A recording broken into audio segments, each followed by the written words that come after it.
Okay, hi, my name's Maria Tabane, and today I'm going to be discussing the pulmonic consonants in the International Phonetic Alphabet, or IPA chart. We could just call them consonants, but more specifically the ones I'm going to be describing are pulmonic, which means that the air is flowing out of the lungs, outside, through the vocal tract into the real world. Okay, so there's two main things I'm going to be focusing on here, which is, the first one is up here in the columns, and that is the place of articulation. So this is basically the place where the consonant is articulated from front, right at the lips, to the very back, okay, heading down to the larynx. Okay, and everything in between. I've had to squish it in up the top there. I hope you can read it. Otherwise, just get an IPA chart in front of you. Okay. And so that's place, that's, if you like, the X dimension, front to back. And the other thing we're going to be focusing on is manner, all right? There's many different manners of articulation. On a first level, it describes the degree of constriction in the oral cavity. So basically, consonants have a lot more constriction in the oral cavity than vowels do. All right, this is part of what defines a consonant. So there's a degree of constriction, but then there's also other sort of manner requirements that are to do with airflow, how the air is controlled through the oral cavity. And so manner includes both those things, the degree of constriction and how much the airflow is controlled.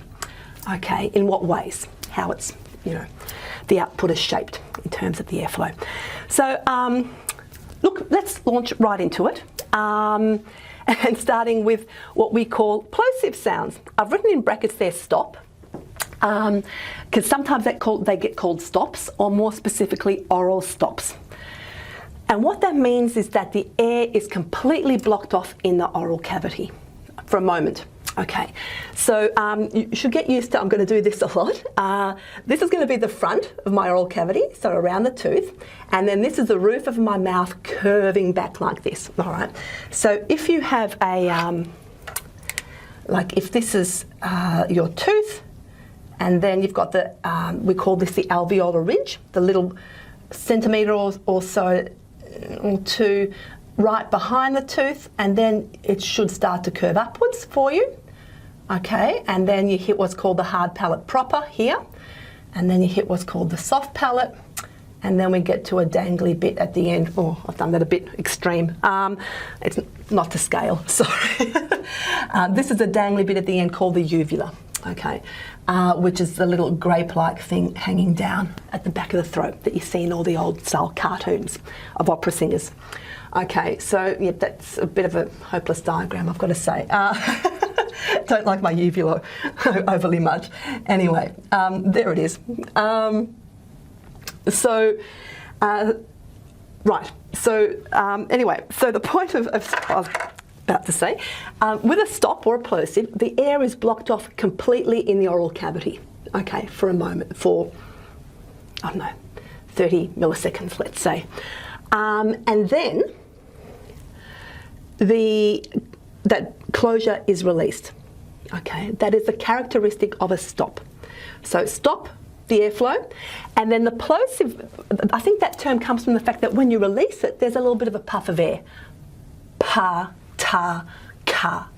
Okay, so it's to do with the air pressure builds up behind the closure, because the air's still flowing out of the lungs, and then when you release it, there's a puff of air because the pressure's built up and it's being released into the real world. Okay, so yeah, so the very, very first sound we will consider will be the bilabial stop. So bilabial, two lips coming together, abba, abba. All right, so let me write that, abba, abba. Now I'm going to try and do a voiceless unaspirated stop, so not an English aspirated pa. I'm going to try and do voiceless unaspirated and then a proper voiced abba, all right? Pa, ba, ba. So, because that's what strictly the IPA symbols are representing, okay? Okay, and we always write the voiceless one on the left and the voiced one on the right. Okay, so this is with the stops. So we covered voicing in another class. So it's to do with this, that's to do with the state of the larynx. Okay, whether the vocal folds are held apart or whether they are actually vibrating during the stop closure. All right, so that's bilabial. These sounds occur in, one of them will occur in all of the world's languages. Okay. The world's languages will have at least one of these. So very, very common sound. Very visually salient too. A ba, a ba. You see the two lips coming together. All right. Okie dokie.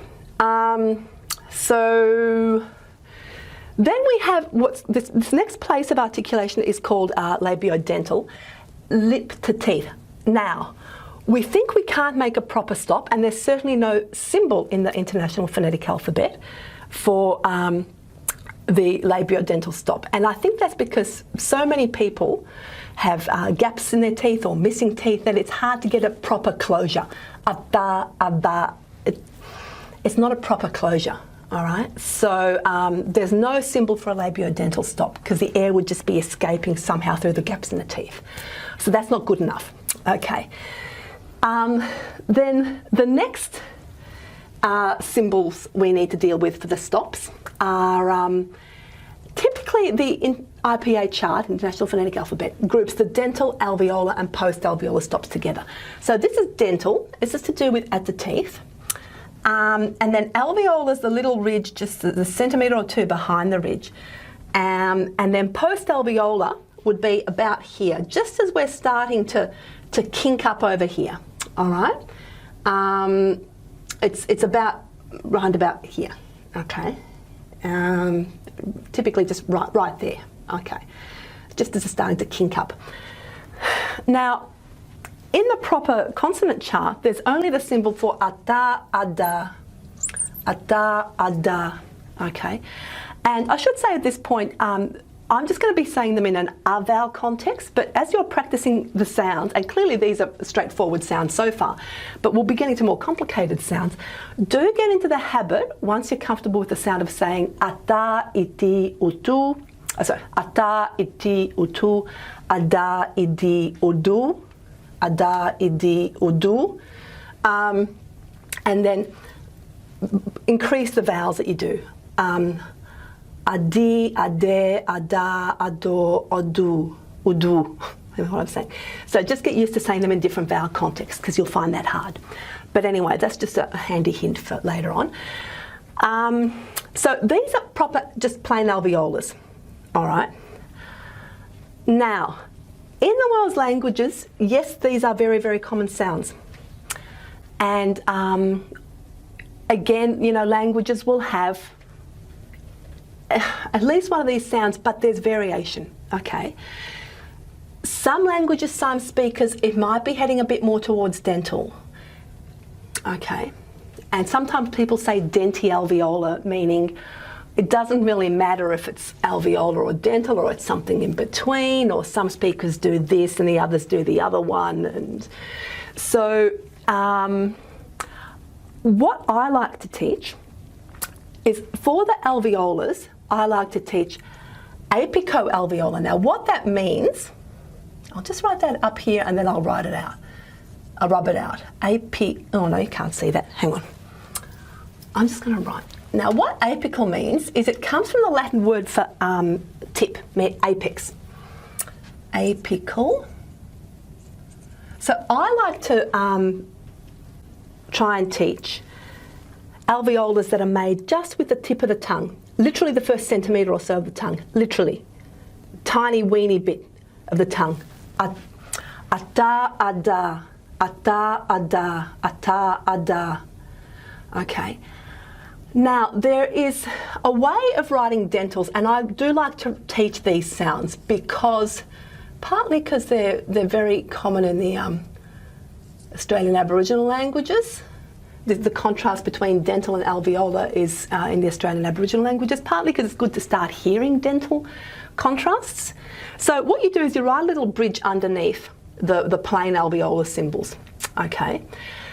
And what I like to the way I like to make the distinction as obvious as possible, and it's what the Australian Aboriginal languages do, languages like Aranda spoken in Alice Springs in Central Australia, is they're called laminal. And so what that means is laminal from the Latin meaning blade.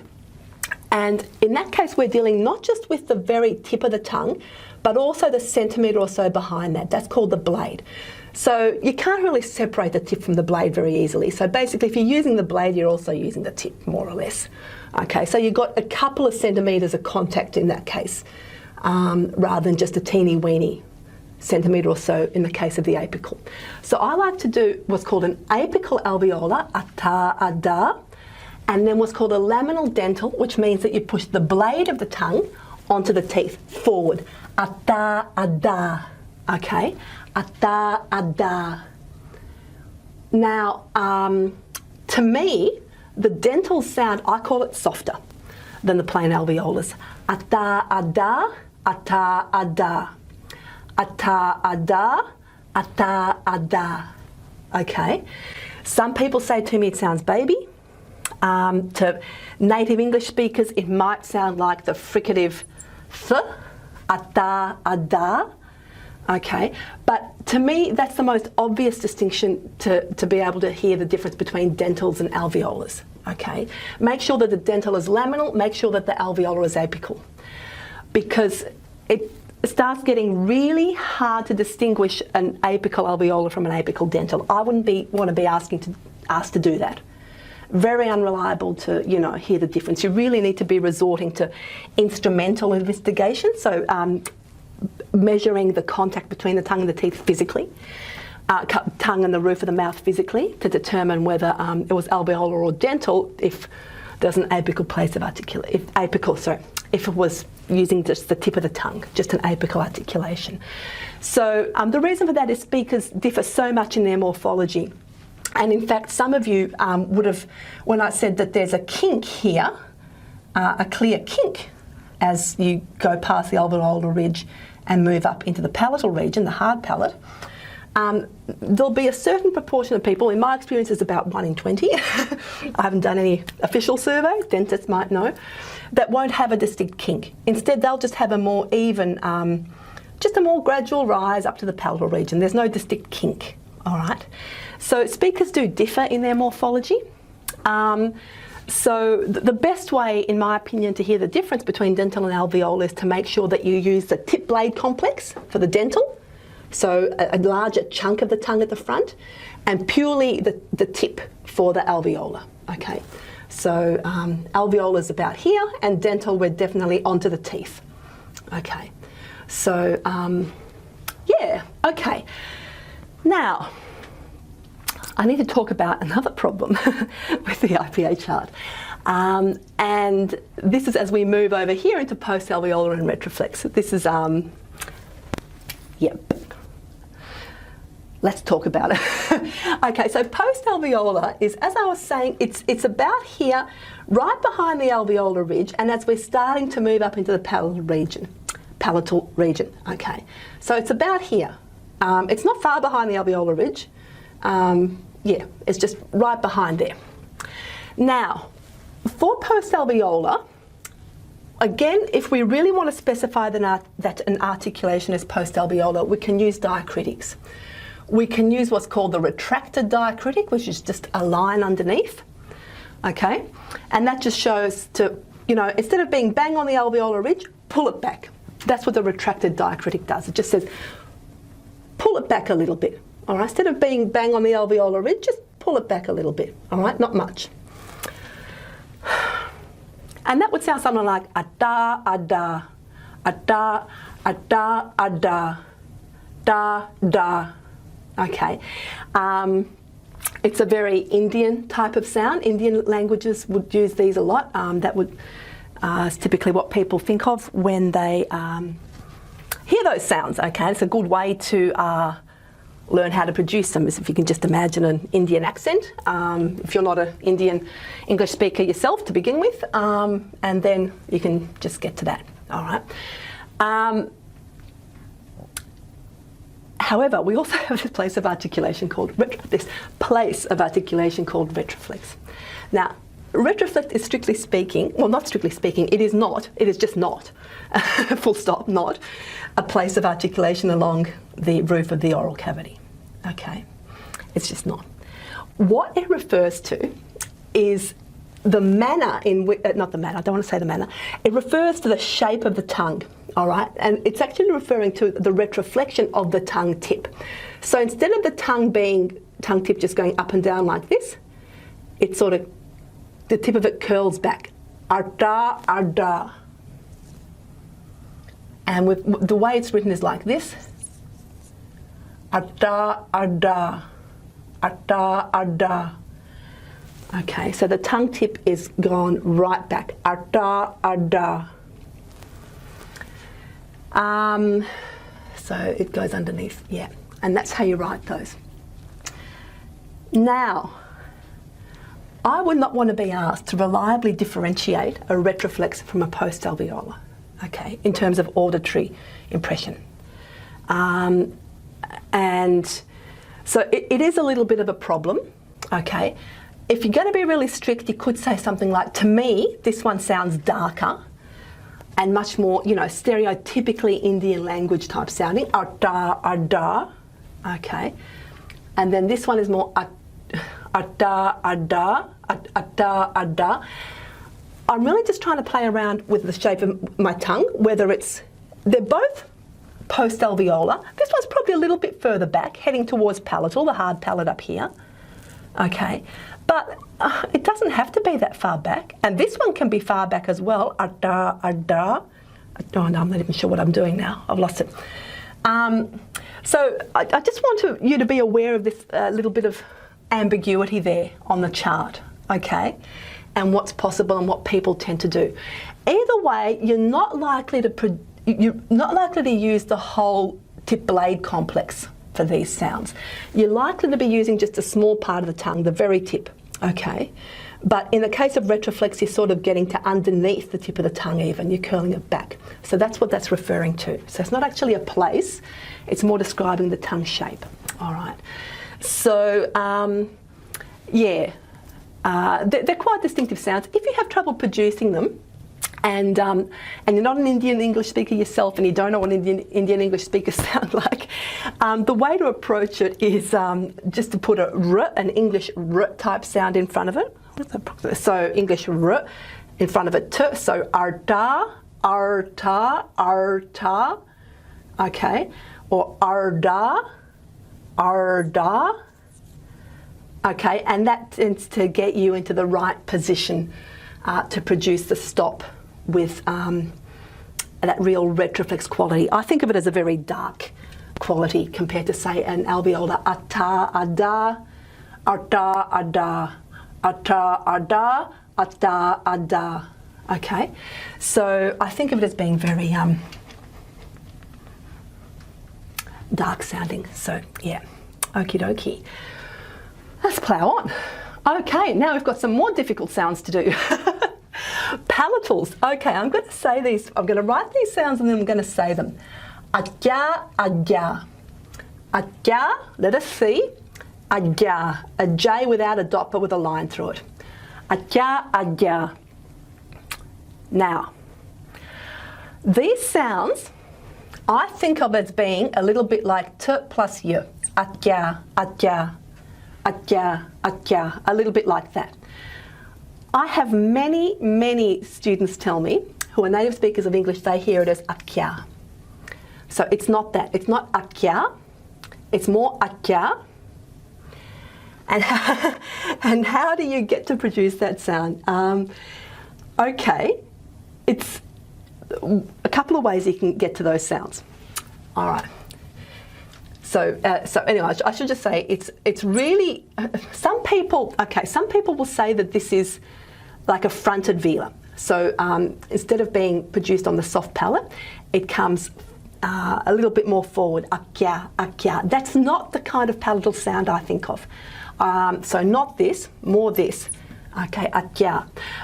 But a couple of ways you can get it. If in a tick, we're gonna learn a nasal symbol, anya, which is really anya, anya. And if you just feel where your tongue is, you should be feeling that it's a large part of your tongue is contacting the roof of the mouth here in the palatal region. Anya, anya, anya. And then what you've got to do is you've got to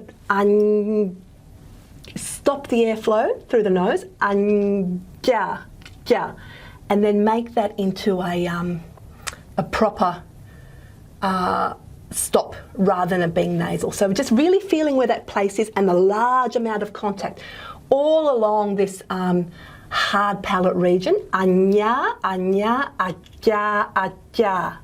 Don't worry about the voicing for now. Anya, ja. So really just feeling where it is. That's a good way to get to it. Doesn't work for that many people, but anyway, another good way to get through it is starting with the plain old glide. Yeah, oh, where's it? So I'll just start with yeah. I said the palatal glide, aya, aya, the letter Y in English, aya, and then and then fricated, ay. So we're moving up to frication, and then we're going to get to ya, ya. So just feeling where that is, ay, ja, ja, ja. That will get you, if you've passed through, we're going to learn this symbol later on as well. This is a fricative symbol. Aya, aya, aya. So going from something that's a bit more open for the glide, a little bit more open for the glide, and then we're going to constrict it, constrict it for the fricative, okay, and then we're going to stop. So a little bit more, I can't see, can you see me? There we go. A little bit more open for the glide, constrict it for the fricative, and then stop. Okay, so really feeling where that ya is. Yeah, yeah, yeah, yeah, yeah. Okay, that's another good way to get to that one. Probably a little bit more intuitive and effective. Okay, so aja, aja. So again, this one is so this one is more like yeah, aja, aja. All right. It does tend to occur in the world's languages. It's not unusual. The Slavic languages come to mind for these sounds. Yeah, not uncommon, these ones. All right, let's keep things simple. And then we've got the plain old velars, aga, aga. All right, so we're going from palatal to velar. This is where we've come along the roof of the mouth, alveolar, post-alveolar, palatal, and then at a certain point, you should find that your hard palate ends. If you're taking your tongue along the roof of the mouth, at a certain point the hard palate ends. It's where the bony bit stops and it starts getting very soft and probably a bit ticklish, okay? So where it starts getting soft, that's then your soft palate because you've lost the bone, all right? And typically this point here will coincide with where your teeth end. Well, it does coincide with where your rearmost molars end, okay? Your third molars or your wisdom teeth as an adult. Okay, so the hard palate stops where the teeth stop, and then we end up with the soft palate, and that's known as the velum. All right. So velum from the Latin actually meaning sail. If you look inside the mouth, and I think you can't. I know it doesn't work with this camera here, but it's a giant sail because it can actually. I've got the pen in my hand, it's hard to do this, but it can actually raise and lower. Okay, it's actually mobile, the velum, and it sort of has this dual purpose where it's a place of articulation, but the velum itself can raise or lower to allow air flowing through the nasal cavity, okay, up from the larynx through the pharynx through the nasal cavity. So it has this dual purpose. Okay, but the plain old velar stops. Aga, oops, can I do this? Aga, aga, okay, big chunk of tongue. I don't know if I've done that very well. Aga, aga, aga, aga, aga. All right, aga, aga. All right, nice big chunk of tongue. And Again, very, very common sounds in the world's languages. Languages will have it, typically have at least one of these stops. The voiced one is less likely than the voiceless one, okay, to do with maintaining voicing during stop closure. It is hard to maintain full voicing during stop closure, and the further back we go in the oral cavity, the more difficult it is to maintain the voicing because of those pressure requirements where we want the pressure below the glottis to be greater than the pressure above the glottis. So the further back we are in the oral cavity, the harder it is to maintain voicing. Much easier at the front of the oral cavity. A ba, a ba. Okay. Then we also have this uvular place of articulation, and uvular is really just the end point of the velum. Okay. So it's a bit of a continuum, so you can, it's not as clearly categorical as one would perhaps wish it to be. But we have special symbols. We've got a ka, aga, aka, aga. So it's the letter Q and a capital, oops, I wrote the G too big. So it's not actually a capital G, it's sort of a capital G but small. Capital letter G for golf, but a smaller version of it, okay. There we go. Okay, that doesn't look very good, does it? Hang on. So it's not a full-on G anyway. I hope that looks a little bit better, I think. Okay, so how do you get the feeling between voiceless and, velar and uvular? Okay. I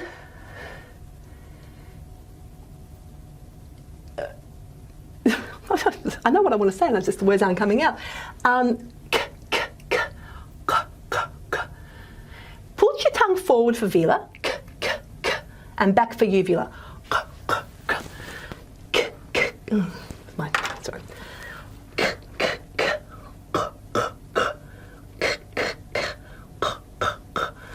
I hope you can hear that there's actually a difference in pitch.